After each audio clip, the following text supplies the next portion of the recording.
a YouTuber by the name of Schlag Daddy made a video. I believe it's called "Why Is the IWC Still Bitching About the WWE?" And between me and you, Preston, that was his best video yet. So yes, those of you who have not seen the video, please go watch it. But this is gonna be somewhat of a video response, but our own take on what he presented in the video, because me and him agree that at this point in time, other than WWE, what company is there to watch? I'm sorry.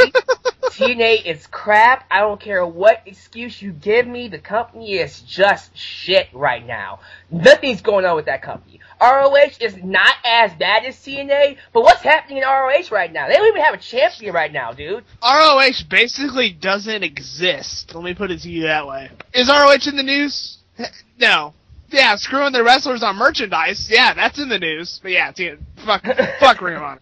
I'm sorry. The only notable company right now is the WWE. So, to fans asking me, Lex, man, why don't you expand your horizons? Why don't you only watch one company? Because the one company that I watch is the only one that's good. It's the only one that's entertaining. I'm not gonna watch TNA and fish for some things that are good. I'm not gonna deal with all the crap so I can get, 5 minutes of good wrestling? Ooh!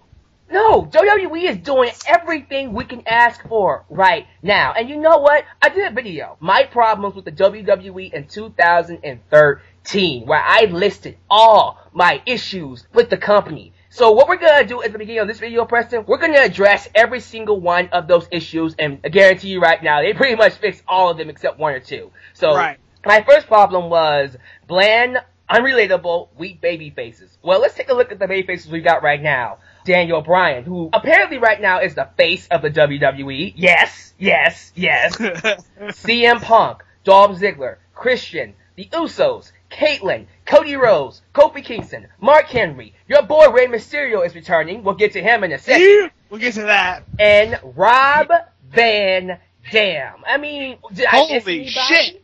Did I miss anybody? No, but that is a solid, and I mean solid, list of baby faces, and all of them baby faces are credible. Exactly. Before, it was the John Cenas and the Sheamuses and the Randy Ortons and bleh. By the way, Sheamus and John Cena, where are they, Preston? Gone! They are gone! Woo! Gone! They're not even on TV, guys. The weak babyface characters. Sheamus, Randy Orton, John Cena. Sheamus is out on injury. John Cena is out on injury. Randy Orton is a heel. Randy Orton, the same guy we were bitching about, please turn heel, please turn heel, please turn heel. He is a heel. He is the top heel in the company right now. Next to Triple H, of course, but come on, guys. Strong babyface characters. Heels. Look at the heels we got right now. By the way, in case you don't notice, all the heels, all the champions are heels, by the way. Wow, when's the last time you could say that? Never. My God. but the heels, the Shield, Del Rio, Curtis Axel, Randy Orton, the McMahon Corporation, Triple H as a heel, by the way. That's another one fans have been bitching about. Turn Triple H heel, turn Triple H heel. He's a heel, fans. Vince McMahon, heel. Stephanie McMahon is a heel. Brad Maddox, Paul Heyman. Heyman's a heel. Brock. Yeah. Hold on, get this right.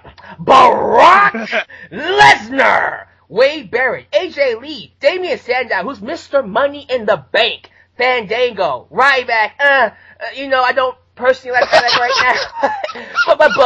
but he is serving his purpose. He is a heel, alright? And my personal favorite heels in the company, the Wyatt family. Oh, yeah. I just named you a lot of new faces, by the way. Fandango, the Wyatt family, Damian Sandow, Cody Rhodes, Dolph Ziggler. All these young talents are on our TV screens. That's another problem I had. Old farts. Everybody, same old shit. Seeing the same faces on our TV. Different faces, dude.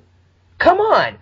Weak storylines. Guess what? CM Punk, Brock Lesnar, and Paul Heyman. Awesome. Daniel Bryan versus the Evil McMahon Corporation. Awesome. AJ Lee and Caitlyn. AJ Lee and Dolph Ziggler. What other storylines do you like right now, Preston? I'm pretty sure there are some. Or did I name them? You've got Shield in their, whatever they're doing. You've got, and I've seen, speaking on the Shield real quick, I have seen people on Twitter, and I'm not going to name names, fucking rip them apart. Oh, WWE's fucked them up. Oh, they're fucked. They're directionless. Blah, blah, blah, blah, blah, blah, blah, blah, blah. People, did you really expect the Shield to be anything more than they are right now? And really, this whole Injustice thing, it could be many different things. Look what they're doing with the McMahons right now. Is that not some badass shit if they keep up with that? Come on. People are just looking to nitpick and throw shit at the wall because we have to, because we're the IWC, and oh my god. WWE right now is the best I have seen it in at least 3 years. In terms of, it is entertaining, it is enjoyable, I am enthralled with the product, I actually give a fuck. I couldn't say this 3 months ago. 3 months ago, I was like, I don't care. The Rock was still there, all this other shit. I was basically done with the company. Go back on the channel, watch some of my videos. I was a fucking asshole when it comes to WWE. I was shredding them apart. Now's the exact opposite. They're giving me compelling television, great storylines, great characters. It's good again. But people just can't see that. I don't know why. I don't know why. Check out the feuds we have. We got CM Punk and Brock Lesnar, or CM Punk versus Paul Heyman, wherever you want to look at it. Right. Daniel Bryan, the McMahon, Daniel Bryan versus Randy Orton, Cody Rhodes versus Damien Sandow, the Wyatt family versus Kane, AJ Lee versus Caitlyn, freaking the Bellas versus Natalya from the freaking Total Diva show. Yeah. I mean, it's a feud. Come on. Right, but I'm not a fan of it. I understand. I mean, the Real Americans versus the Usos. I mean, dude, we got tag team feuds, we got Diva feuds, we got world title feuds. Del Rio's in a feud right now with Rob Van Dam. Well, actually, we've got grudge feuds. We have, this company has got the most storylines I've seen it have in, I can't tell you the last, I can't remember the last time that it was this storyline driven. Before, it felt like it was just kind of like thrown together shit. Like, hey, here's matches, you know? Now, we're not getting that now. Everything has a purpose. Everything has a storyline. Thank you! I don't know who the hell's the head of creative now, but you're doing a fantastic job. So exactly. And check it out, dude. Tag teams. We got the Matadors who are coming in right now. That's Epico and Primo. I'm glad to see them back on TV. I'm hesitant with that because I saw like whatever the hell segment it was before. Like, I just kind of, like, caught a glimpse of it, because I watched Raw on TV Monday, which is the first time I've done that in years. But anyways, I was coming back from whatever the hell else I was watching, and I flipped back to Raw, and I just kind of, like, saw the end of the video package for them, El Matadors, and I'm like, what the fuck? Because I thought it was some, like, NXT guys coming up, and I'm like, that's a terrible gimmick. But then I find out it's Epico and Primo, and I'm like, okay. Well, see, they had to repackage them because Rosa's gone. Right, because Rosa Mendez is she released? Not yet. She's about to be, I guarantee. She has to say, I'm shocked she's still there. I don't know. I'm hoping WWE's not going back to their old ways like they were in the 90s with fucking Tito Santana. Like, I hope it's not that bad. Hopefully not. But we'll see. I mean, we're getting a new tag team. That's the point, though, right? Right. That's the point. I understand that's the point. The gimmick, I'm not high on, so we'll see. But along with them, we got the Usos, we got the Shield, we got Mark Henry, Big Show. Yeah. Oh yeah. Okay. But whatever. I guess it's a tag team. It works. Yeah, sure. We got the primetime players. We got the Real Americans. We the people. And what else? Am I missing somebody, Preston? Did I name them all? That's most of them. Yeah, I would think so. I think I got them all. Well, Zack Ryder and Kurt Atkins aren't getting. Yeah, who's Zack Ryder? Who the hell's that? But if he gets TV time, if they start getting TV time, that would be another addition to the tag team division. Why the fuck not, dude? Yeah, Zack Ryder, who's going to be out of a job in a year? Yeah, that guy. I don't know. We might see the return of Tyson Kidd and Justin Gabriel soon. So yeah, if they ever come back, which they've been gone. Can you believe they have been gone for almost a year, both of them guys? Oh, well, Justin Gabriel's stuck on main event, and... I thought you said Evan Bourne. I don't know why the hell I thought you said... Well, that'll work, too. Tyson Kidd and Evan Bourne. Right, but yeah, Justin Gabriel, there's another guy who's stuck in obscurity. Right, but the tag team division, man, come on. It's the best it's ever been since... I want to say 06. Yeah, I would say since then. Look at some other stuff. The Divas division. How many feuds we got in there? I just named two. Natalya versus the Bellas, AJ Lee and Caitlyn. They got their own TV show. we have got a whole lot of interchanging kind of things in the Divas division. There's two main feuds, and then everybody else is kind of revolving around them feuds. It reminds me, and I'm not trying to compare the two, I know some people are going to be like, what? How the fuck can you compare this shit? It reminds me of kind of like ECW kind of shit, where they would have the main feud and then everybody else kind of circle around it. That's kind of what they're doing with the Divas. Yes, it's not that complex or whatever the fuck, but it doesn't need to be. Caitlyn and AJ, you know, I hope that's still continuing. And then you got the rest of the Divas that are circling around those two feuds and they're kind of like spurning off, which is great. I don't know who decided, hey, let's give these women TV time, but I'm glad they did, and I hope it continues because they're doing a fantastic job. This is the best I've seen the Divas division in 6 years. Good job. Exactly. Repetitive matches. How often do we get the same matches nowadays? Yeah, I can't tell you. I don't remember the last Raw where I'm like, oh god, we're getting Del Rio versus Ziggler for the 100th time, or Sheamus. Oh my god, Sheamus. He would have the same fucking match like for a month. Oh god, but yeah, we're getting compelling matches, different main events. The same people aren't in the same segments anymore. It feels fresh. It feels a lot fresh.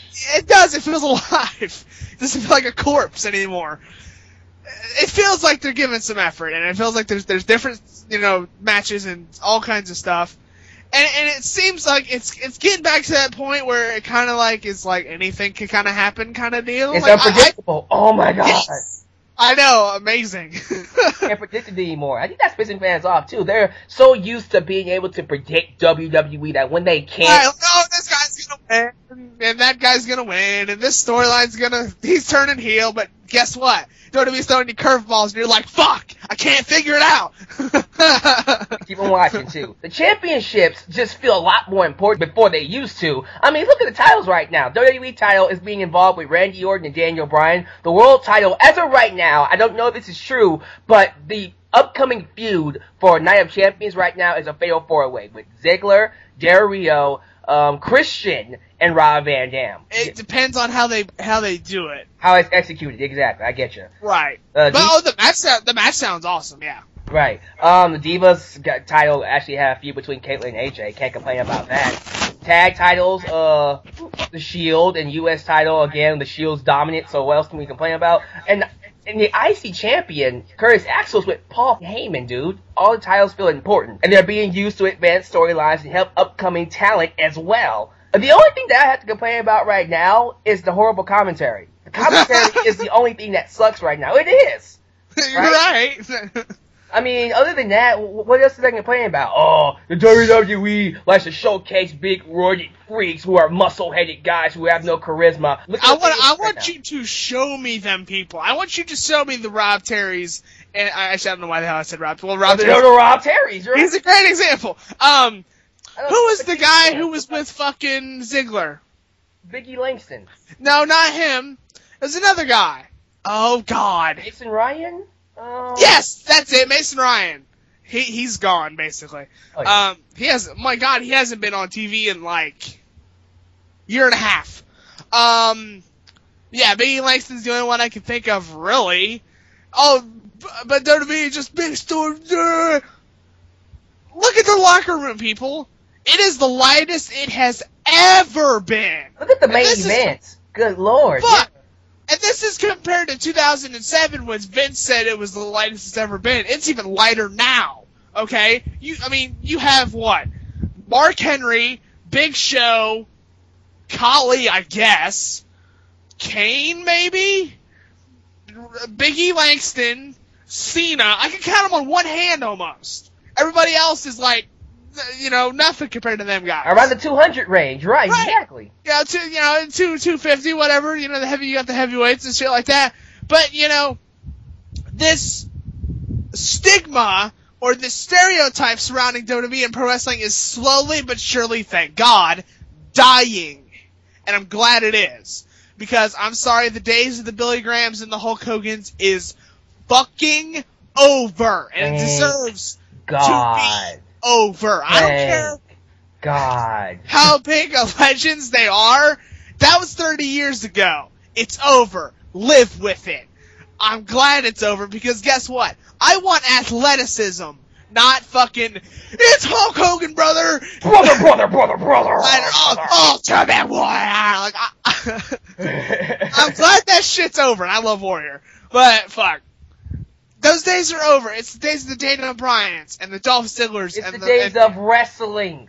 Yes! Hallelujah! Wrestling! That was my entire problems with the WWE. All of those were my problems with WWE in May. They have all been resolved. Someone watched my video and went, you know what, let's fix these problems. They got one more to fix and they will be absolutely perfect. Just replace Michael Cole with Jim Ross. I'm begging you. No, replace the whole team. Keep JBL if you want, but everybody else, peace. Alright. Like, Jerry Lawler, Jerry Lawler just... Jerry Lawler has been on commentary for 20 years. Yeah. I think it's time for it to be done. And I respect Jerry Lawler. I know all the shit he's went through, and I'm not bringing it back up. But damn, dude. I mean, I grew up with Jerry Lawler, okay? I think mostly everybody who's watching this video did. But it's kind of time to, like, can we get somebody else in there? And Michael Cole was my childhood, people. Okay, he has called Ray's biggest matches of all time. But he sucks now. They don't focus on the match. That's the biggest problem I have. If they would focus on the match and the wrestling and the storyline, fuck, they'd be great. Or maybe not great, but it'd be better than it is. They go off in tangents and bullshit, and it's terrible. It isn't focused on what you're watching. Joel has said to Alex, if you can't look away and listen to the commentary and know what's going on, they're not doing their job. Basically, they suck. So, either replace them or get it better. But other than the commentary, I really don't have many complaints. Well, actually, you know what? I do have one. And this is one Alex didn't bring up. The GM shit. It is, but it's kind of a minor thing. I know it's a minor thing, but fuck it. I think it's a big enough problem to address. It needs to either get fixed or be done, because this revolving door of the GM that's been going on ever since Eric Bischoff left in 2006, or whatever the hell that was, I wish would be over. Because it seems like all the time, revolving door. Either get a permanent fucking guy in there, or just be done with it. It doesn't have to be all this fucking drama, you know? Back in the days, you didn't have a GM. It was just made. Why can't we have that now? Why does it have to be, and I love Jericho, but it seems like he's one of the guys that always want to just go crying and run to the GM. Oh, this guy did this, me! Shut the fuck up! And they're pointless segments half the time, okay? Unless you're going to have an Eric Bischoff, or a Paul Heyman, or a Stephanie McMahon, or somebody like that in there, don't do it. Because half the time, they can't deliver. Teddy Long, holla, holla, holla. I like Teddy. I always have. But he's done now, so it's kind of like, all the good GMs you did have are gone. So, yeah. Guys, listen, we're just going to say it like this. Are there some things to complain about when it comes to WWE? Okay. No, it's never been perfect. Let me just put that statement out there. Wrestling never, ever is perfect. There's always going to be something you don't like. A wrestler, a storyline, the GM thing, like I just pointed out, the commentary, etc., etc., etc. Every company has its problems and its issues, and every era, even your golden fucking Attitude Era, had its problems, which have been addressed and studied and all that shit. Every era's got problems. Every era has issues. But shit gets fixed, and it's done and over with. Exactly. And WWE has fixed so many things that was wrong with it. Why bitch even now? Okay, The Miz is a terrible babyface. I understand. I knew that, but I don't care. It's not a big deal. Fandango is directionless. Alright, sure. Most of the things that are wrong with WWE right now are minor. Or irrelevant, basically. Are very, very minor. Like, I don't like Ryback's character. Okay, I think he doesn't get a lot of TV time anyway, so it's not like, oh, WWE sucks. TNA's better. WWE right now is the best it's been. I don't want to meet that fucking guy. I want to meet the TNA guy who's like, TNA is better. I will do what I just did. I will laugh in your fucking face. Dude, I will laugh at the guy that says ROH is better. It's just, what company right now is better than the WWE? In my opinion, none. Nothing right now. No company alive right now is on top of the world like the WWE is right now when it comes to the TV product, when it comes to the wrestling quality, when it comes to the wrestlers, period. It has the best roster in the wrestling business right now. WWE has the best feuds. It has the best TV programs. What do you want? What else can you ask for when it comes to the WWE, dude? It's the best thing going right now. So, I agree with Slag Daddy. All the IWC people still bitching and moaning, oh, Daniel Bryan isn't gonna get the world championship. You ruined his moment. You buried him. Guys, wait it out. It's not the end of the world. Yes. Do you guys know what a fucking burial is? Before you start throwing out shit that you think you know? That wasn't a burial. It's called a storyline. Get the facts straight. If it was a burial, there wouldn't have been the pyro, the celebration, all that shit. And he wouldn't have beaten John Cena clean. Exactly. Clean. Randy Orton would have walked out, cashed that shit in, it had been done and over with, and it would have made, like, it wouldn't have been spectacular. It had just been normal, kind of just ho-hum shit. No. Pin John Cena 1, 2, 3, clean, center of the fucking ring. Celebration, pyro, fireworks, the whole deal. And then when it looked like the show was over, then you got the swerve. Oh, you got tricked. Sucks to be you. Because guess what? Alex did, and so did I. And I don't care if you saw it coming or not. It fucking happened, and it pissed you off. And all these motherfuckers I see on every other website saying, oh, Triple H is burying Daniel Bryan because he turned heel. He pissed you off, and now you're butthurt about it. Shut the fuck up, okay? Because I've seen all this shit, and it's stupid. Just because they turned heel doesn't mean it's a fucking burial and it's the end of Daniel Bryan's career. WWE is the best product right now in wrestling. I should say that in our opinion. If you don't think so, fine. I don't see how it's not, but that's just me. It is what it is, but...